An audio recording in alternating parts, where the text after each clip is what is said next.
greatest killer in history, had no teeth or claws. It was a rock that fell from the sky.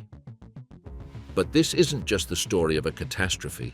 It's the story of how a lineage of animals, the dinosaurs, rose from nothing, conquered every corner of the planet, and against all odds, left heirs that still live among us today.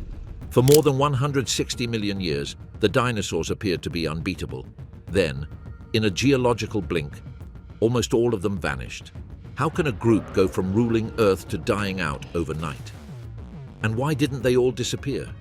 What made them unique and, at the same time, vulnerable? At every turn, scientific evidence reveals paradoxes. Suffocating climates with seasonal ice, giant deserts that have turned into forests, and oceans that have boiled and then calmed. In that back and forth, dinosaurs changed, grew, specialized, and then paid the price. Behind every bone lie clues to triumph and ruin. In every rock layer, a chapter of history that explains not only their fate but ours as well. If we understand their rise and their fall, we understand patterns that are still at work today. Shifting climate, volcanoes reshaping continents, impacts that remake life on Earth. Behind the bones are laws that still affect us. This journey isn't nostalgia, it's a mirror. What we learn from their triumph and their downfall can help our own future. If we ignore those signals, we can repeat mistakes. But if we listen, we might learn how to survive our own meteorites.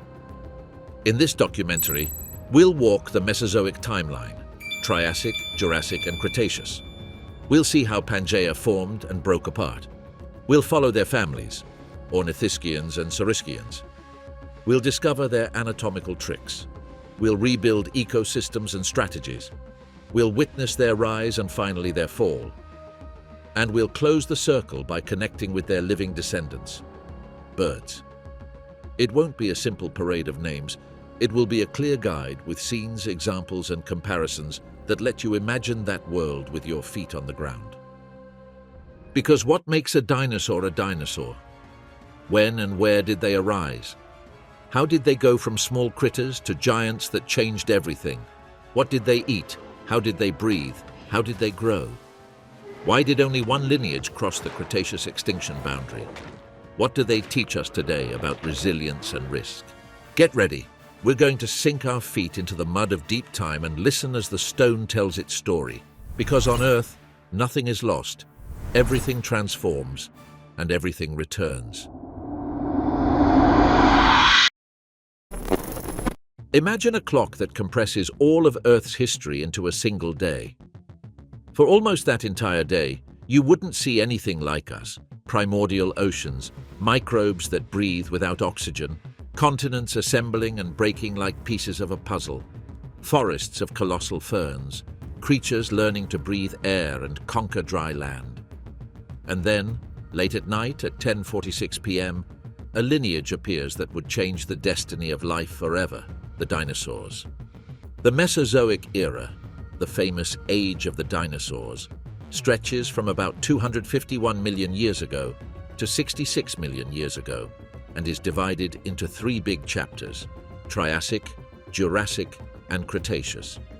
Barely 4% of the planet's history, but enough to write a 185 million year adventure of biological innovation, rises and falls, fragile balances, and spectacular triumphs. At the start of the Triassic, the world was recovering from the greatest mass extinction known, the End Permian event, which wiped more than 90% of species off the map. Looming over the planet's face was Pangaea, a vast supercontinent whose interior hosted the largest desert that ever existed.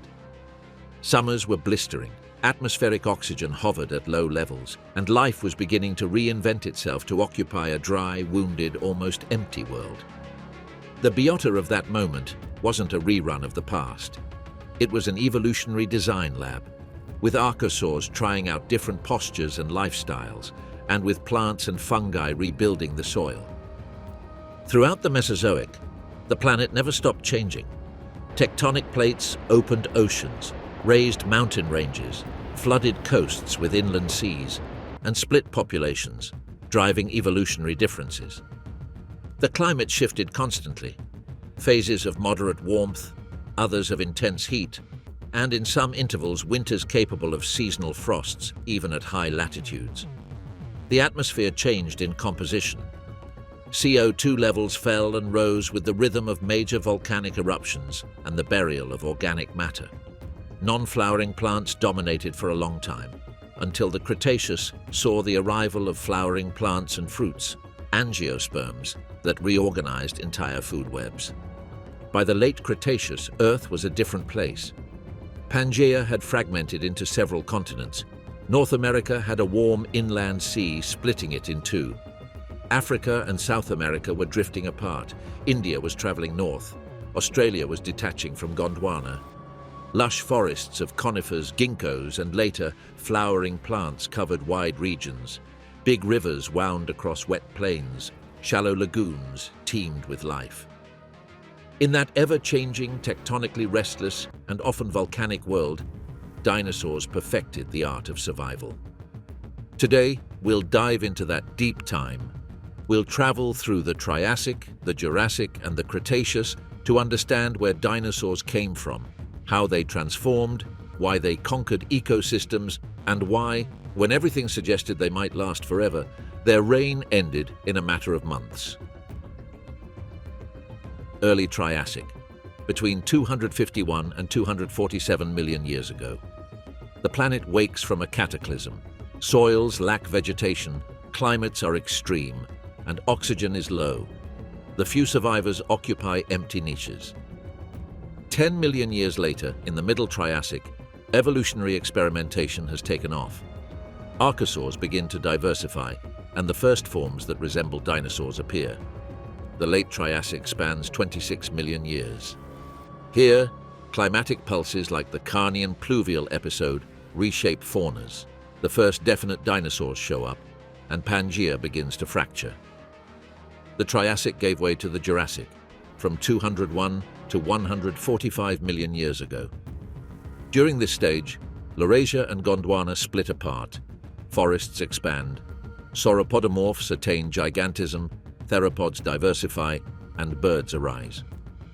Finally, we arrive at the Cretaceous, which ended 66 million years ago. The continents are even more separated. Inland seas appear. Angiosperms burst onto the scene. Hadrosaurs and ceratopsians fill the plains. In the north, tyrannosaurs rule, while spinosaurids, carcharodontosaurids, and abelosaurids reign in the south. At the same time, colossal titanosaurs roam Gondwana. With that temporal map in mind, let's move toward the origin. Dinosaurs aren't any big scary reptile from the past. They're a clade, a true family defined by a common ancestor and all its descendants. Within Archosauria, the big group that includes crocodiles and pterosaurs, dinosaurs form their own branch with shared traits that set them apart from their cousins. That distinction isn't arbitrary. It rests on concrete details of the skeleton and musculature. The shape of the hip, a hinge-like ankle, a femur socket with an open acetabulum, and the arrangement of the vertebrae. All of these elements speak to a common evolutionary story. Before dinosaurs, there were dinosauriforms, that is, slim animals with long legs and more efficient locomotion than other contemporary reptiles. These forerunners already hinted at the fundamental shift, placing the limbs under the body instead of splayed to the sides. That simple architectural change made possible a stride that doesn't drag the belly or sway the torso side to side. A stride that saves energy and stabilizes the head, freeing the hands to grasp, hold, or balance. It was a paradigm shift in biomechanics. At some point in the Middle or Late Triassic, that branch made a crucial leap, and Dinosauria was born. Their first representatives were small, bipedal, and generalists. They weren't behemoths, they didn't sport horns or plates. Instead, they had a set of anatomical solutions that would change the rules of the game. They had upright limbs positioned directly beneath the body, hips and ankles specialized for transmitting force into the ground. Their tails were stiffened with ossified tendons that acted as counterweights to the torso. Other features included grasping hands with recurved claws for seizing, and lightweight skulls with simple but effective teeth. These animals also grew quickly and had a more active metabolism than other reptiles. That combination of traits let them move more, feed better, escape more, and obviously, evolve faster. Within the clade, the classic big split separates Ornithischia, those with bird hips, now extinct, and Saurischia, those with lizard hips, including theropods and sauropodomorphs. This pelvic split isn't about the origin of birds. Birds arise within Saurischian theropods, but it does reflect two different anatomical trajectories. The Saurischian branch includes theropods, mostly bipedal carnivores from speedy hunters to the colossi of the end, and birds, which are living theropods, and sauropods, the long-necked, long-tailed herbivores with column-like legs. Ornithischians, characterized by their bird-hipped pelvis, ironically they're not birds, bring together several distinct colorful sets. There are stegosaurs and ankylosaurs, armored animals with plates and tail clubs, ceratopsians with big frills and horns, and the ornithopods with their characteristic duck bills, true masters of chewing. Alongside skeletal architecture came another colossal transition: breathing. Many dinosaurs, especially among Saurischians, evolved a respiratory system with air sacs connected to the lungs and one-way airflow. Fresh air enters on inhalation, but even on exhalation, oxygen is still extracted thanks to a U-shaped circuit through parabronchi. This system, typical of modern birds, is more efficient than that of mammals. It gave them an edge in low-oxygen environments and allowed sustained activity. Evidence of that metabolism shows up in bone histology. Cut and polish a fossilized bone, and you see growth rings and a dense web of vascular canals, a sign that blood was feeding and expanding tissue. In many species, these rings aren't marked by annual stops, but by temporary slowdowns in growth. Animals that grew fast for many years, reaching colossal sizes in the giants. Add to that a degree of homeothermy, the ability to keep internal temperatures relatively stable by producing their own heat. Not all dinosaurs were warm-blooded like mammals, but many kept high, constant temperatures through strategies that combined internal heat generation and conservation via size, so-called gigantothermy. The result is clear: active, fast animals with brains complex enough for social behaviors, learning, and strategies. They weren't clumsy reptiles. They were ecosystem architects. Their anatomical traits profoundly shaped their success and dominance. For example, the revolution of putting legs under the body transformed locomotion.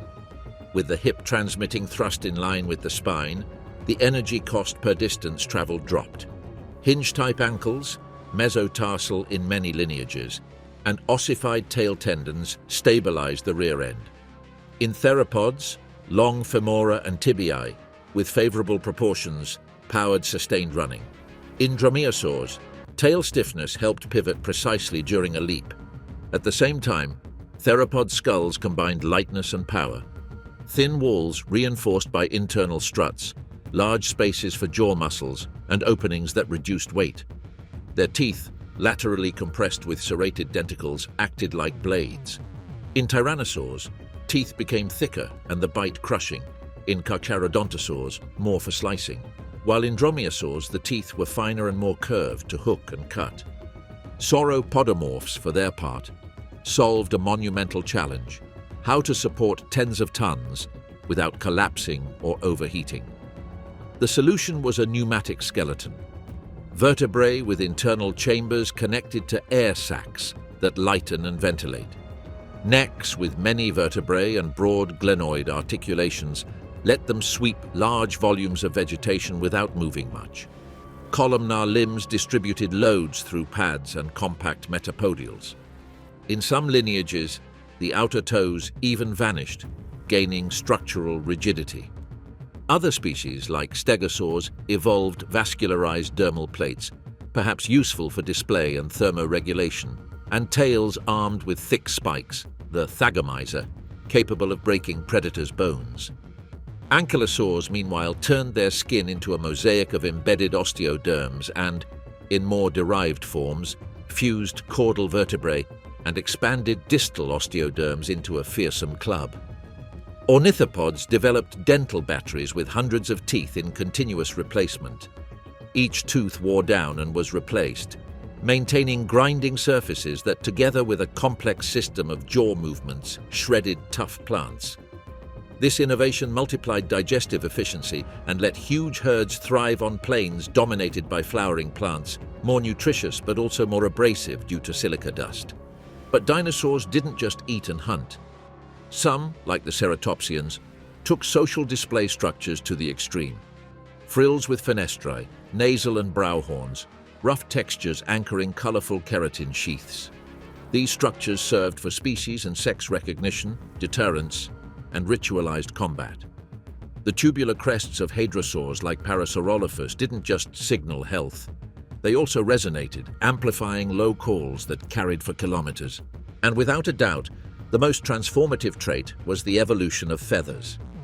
Their precursors, pycnofibers and filaments, appear in several lineages. In maniraptors, feathers became complex, aracheous with barbs and barbules that lock into aerodynamic surfaces. First useful for insulation, camouflage, and communication, later, along the avian line, they became wings that conquered the air. Flight opened migratory routes, shortened ecological distances, and offered safety from land predators. Beyond these capacities, other abilities stand out. The endocranial cavities of many theropods indicate developed olfactory bulbs and prominent optic lobes. In tyrannosaurs, the placement of the orbit suggests binocular vision and fine depth perception. In troodontids, the semicircular canals of the inner ear point to agility and precise movements. All of this supports complex behaviors, coordinated hunting, care of young, and mate choice based on visual and acoustic signals. At this time, Pangaea dominates. Continental interiors are arid, seasons are extreme, and oxygen levels are low. Life reorganizes after the Permian cataclysm.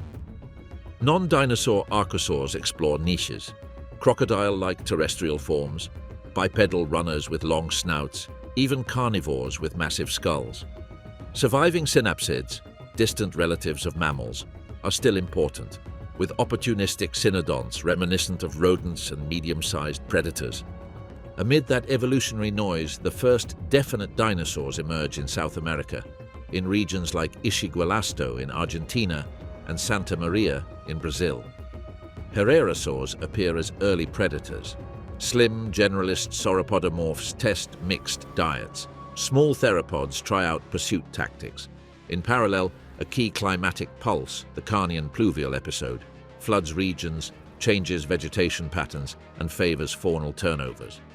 After that episode, dinosaurs go from rare to common, though they still coexist with fierce competitors. The final stage of the Triassic closes with another crisis. Volcanism associated with the Central Atlantic magmatic province boosts greenhouse gases, acidifies seas, and triggers an extinction that raises the curtain on the Jurassic. The archosaur lineages that survive, crocodiles, pterosaurs, and dinosaurs, enter the new period, the Jurassic, with a clearer board. Pangaea splits into Laurasia in the north and Gondwana in the south. Fragmentation increases humidity inland, more rivers and plains. Forests of conifers, ginkgos, and ferns expand to high latitudes.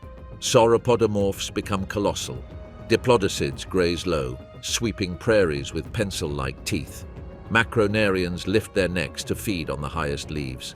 Their trackways, true fossil highways, show mixed herds, juveniles in the center and adults on the flanks. Allosauroids dominate as apex predators. Skulls narrower than those of tyrannosaurs, jaws that open to wide angles, and arms useful for grappling. They may have practiced opportunistic cooperative hunting, at least in events where multiple individuals gathered around enormous prey. In the understory, stegosaurs with dangerous tails patrol patches of low plants. Early ankylosaurs try proto-armor. Meanwhile, coelurosaurs, a branch of generally small theropods, turn the feather lab into overdrive. Maniraptors develop incipient wings, and by the end of the Jurassic, the avian line takes off. The first birds share the skies with pterosaurs.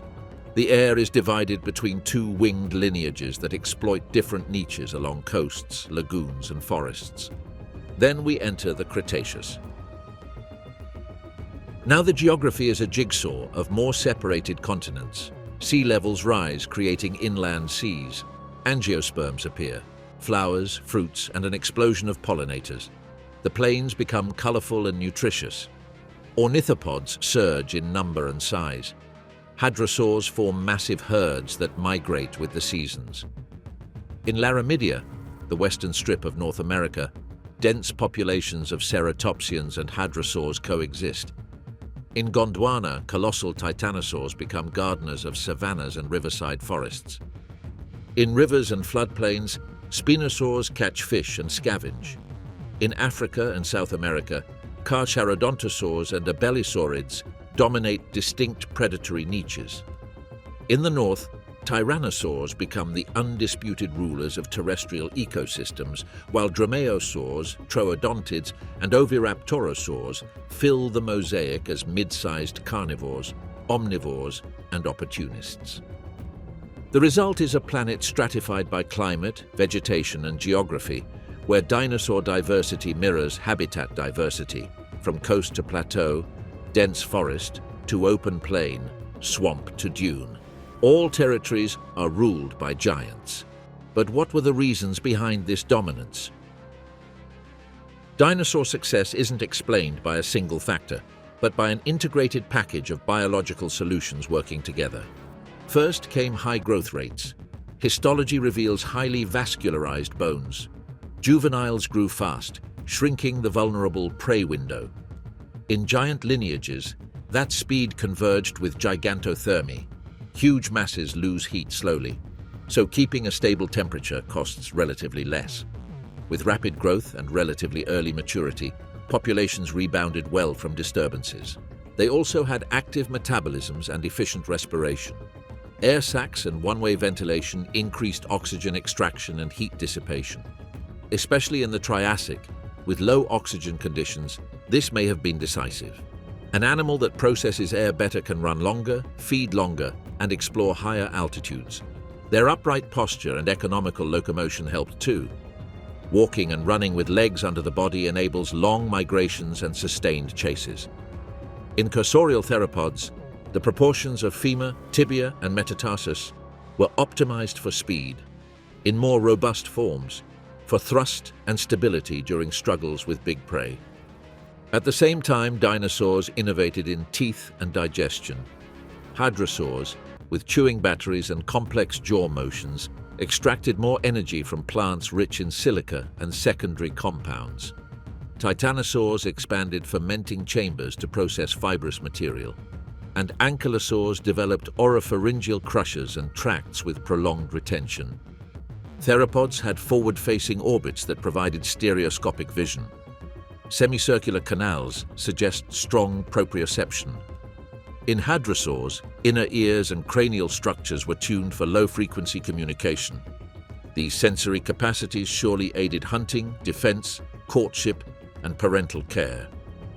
That last ability is recorded in fossil nests, nursery trackways, and adult postures, suggesting parental care in several clades. Herds gave protection to the young and efficiency in finding food. Among predators, there are hints of opportunistic group hunting, not necessarily wolf-like coordination, but enough social tolerance for multiple individuals to exploit the same prey. And the diversity of lineages produced both specialists and generalists. In changing environments, that mix confers resilience. If one resource fails, another species steps in. With that arsenal, the elite predators refined their craft. Carcharodontosaurs had chef-knife teeth for slice and bleed, tall heads and narrow snouts ideal for carving deep muscles. Their strategy likely focused on causing disabling hemorrhage in enormous prey like sauropods and hadrosaurs. Meanwhile, the tyrannosaur, perhaps the most famous dinosaur, had a reinforced skull and thick, near-circular cross-section teeth for crushing bone. Its bite reached colossal forces. Its style was that of a crusher that bites, breaks, and doesn't let go. Binocular vision and tactile sensitivity in the snout may have helped locate prey and handle carrion. Spinosaurs were efficient hunters too. Their narrow snouts, conical teeth with little serration, and long arms with strong claws point to semi-aquatic habits. In floodplains and deltas, their strategy blended active fishing, ambush in shallow water, and scavenging washed-up carcasses. Among mid-sized predatory dinosaurs, perhaps the most successful were the dromaeosaurs. They had stiff tails for balance, grasping hands, and a sickle claw on the second toe. They probably practiced opportunistic group harassment, several individuals harrying and tiring a medium-sized prey before the final strike. The sum of metabolism, mechanics, senses, dental innovation, and social repertoire explains why, after the late Triassic crisis, dinosaurs went from competitors to ecosystem architects. From the Middle Jurassic to the end of the Cretaceous on land, their ecological signature was unquestionable. But although they came to seem invincible, they fell too. For decades, people thought the dinosaurs' decline was slow, but the geological record tells a different story. 66 million years ago, an extraterrestrial object hit what is now Yucatan, forming a crater about 200 kilometers across. The energy released sparked global fires, raised gigantic tsunamis, and lofted dust and aerosols into the air that blocked sunlight long enough to collapse food webs. In months, perhaps a few years, almost all land animals over 10 kilograms vanished. Non-avian dinosaurs went extinct, along with pterosaurs and much of the marine reptiles. But why did birds survive? Because of a mix of ecological flexibility and opportunity. Many lineages had generalist diets, short reproductive cycles, and strong dispersal ability. Crucially, several were tied to freshwater environments, ecosystems that depend on decomposition of organic matter as much as on primary production. On a planet shrouded in soot and dust, with terrestrial plants collapsed, rivers and lakes sheltered detritus-based food webs. From those islands of resilience, birds diversified in the Cenozoic to become today's most diverse group of terrestrial vertebrates, with more than 10,000 species. That is the dinosaurs' living legacy. They didn't leave, they changed outfits. They share with their ancestors air sacs, pneumatic bones, accelerated growth cycles, and feathers that now paint the sky and sing at our windows. And the rest of the lineage, the non-avian kind, lives on in us as culture, in museums, in illustrations, in movies, but also in scientific questions that ignite callings. Every exhumed vertebra, every fossil footprint, every petrified nest connects us to creatures that were active, intelligent, and surprisingly modern. The legacy is ecological too. Dinosaurs remodeled their world. They dispersed seeds by swallowing fruits, opened clearings with their passage, and maintained vegetation mosaics that favored diversity. Their migratory routes, trampling and nesting habits altered soils and nutrient cycles. To understand them is to understand how large herbivores and predators structure ecosystems, a lesson that still matters for conservation today. Dinosaurs weren't a one-off grand accident of the past. They were proof that life can reinvent itself again and again, and as long as a hummingbird vibrates in the air, the roar of the Mesozoic lives on.